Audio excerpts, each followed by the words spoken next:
వచ్చింది. ఇంతకుముందే చూసిన నేను వార్త చాలా విషాదకరమైన వార్త.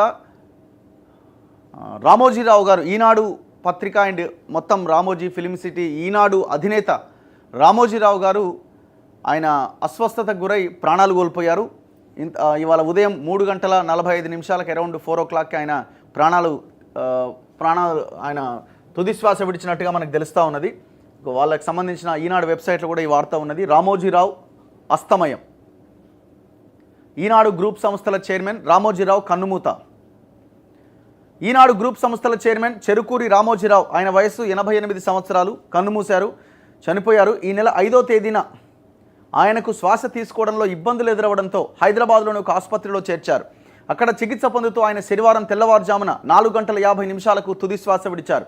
ఫిలిం సిటీలోని నివాసానికి ఆయన పార్థివ దేహాన్ని తరలించబోతున్నారు. 1936 నవంబర్ 16వ తేదీన కృష్ణా జిల్లా పెద్దపారుపూడిలో చెరుకూరి వెంకట సుబ్బారావు, సుబ్బమ్మ దంపతులకు రామోజీరావు జన్మించారు.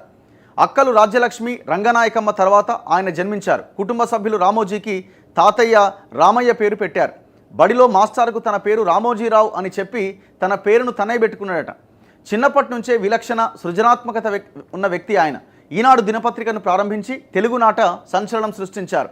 1974 ఆగస్టు 10వ తేదీన విశాఖ సాగర తీరంలో ఈనాడును ప్రారంభించారు. 74లో అట. ప్రారంభించిన 4 సంవత్సరాల్లోనే పాఠకుల మానస పుత్రికగా ఈనాడు మారింది. ఈనాడుతో పాటు కీలక మైలురాయిగా సితార సినీ పత్రిక నిలిచింది. బహుముఖ ప్రజ్ఞ, కఠోర సాధన, ఇవే రామోజీ అస్త్రాలు. నలుగురు నడిచిన బాట కాదు, కొత్త దారులు సృష్టించడం ఆయన నైజం. లక్ష్య సాధనకు దశాబ్దాల పాటు నిర్విరామంగా పరిశ్రమించిన యోధుడు. రైతు బిడ్డగా మొదలై వ్యాపారవేత్తగా రాణించారు. మీడియా మహాసామ్రాజ్యాన్ని నిర్మించిన రామోజీరావు చైతన్య దీప్తుల్లాంటి చిత్రరాజాలను సృజించారు. అద్భుత ఫిలిం సిటీ సృష్టించారు. తెలుగువారి హృదయాల్లో చెరగని ముద్ర వేశారు. ఆఖరి క్షణం వరకు ప్రజాశ్రేయస్సు కోసమై పరితపించారు. పనిలోనే విశ్రాంతి అనేది ఆయన ప్రాథమిక సూత్రం. చివరి క్షణం వరకు పనిలోనే విశ్రాంతి సిద్ధాంతాన్ని పాటించిన మహనీయుడు ఆయన. సో ఇట్లా నిన్న రామోజీరావు గారు ఆయన ప్రాణాలు కోల్పోవడం జరిగింది. వయస్సు ఒకటి, ఆయన ఈ శ్వాసకోశ సంబంధిత వ్యాధితో బాధపడతా ఉన్నాడు. సో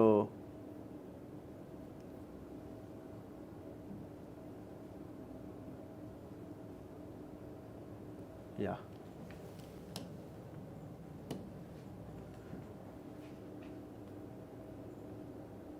ఫొటోస్ ఏమైనా ఉన్నాయో చూస్తున్నా.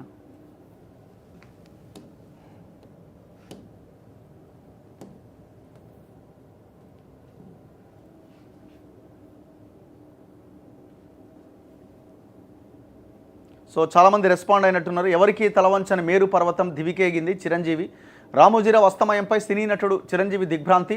ఎవరికి తలవంచని మేరు పర్వతం దివికేగింది, ఓం శాంతి అంటూ ఎక్స్లో సంతాపం తెలిపిన చిరంజీవి. రామోజీరావు మరణం తెలుగు రాష్ట్రాలకు తీరని లోటు, మంత్రి పొన్నం ప్రభాకర్. ఆయన మరణం తెలుగు రాష్ట్రాలకు తీరని లోటు. అతి సామాన్య కుటుంబంలో పుట్టి పత్రికా, మీడియా, టెలివిజన్ రంగంలో అత్యున్నత స్థాయికి ఎదిగి తెలుగు జాతికి రామోజీరావు గర్వకారణంగా నిలిచారు. రామోజీరావు జీవితం అత్యంత నిబద్ధత, క్రమశిక్షణ, పట్టుదలతో బతికిన వ్యక్తి అని, ఏ పనైనా విజయ తీరాలకు చేర్చడమే లక్ష్యంగా పనిచేశారని సో చాలామంది రెస్పాండ్ అయ్యారు. వెంకయ్య నాయుడు స్పందించారు. అండ్ ఇట్లా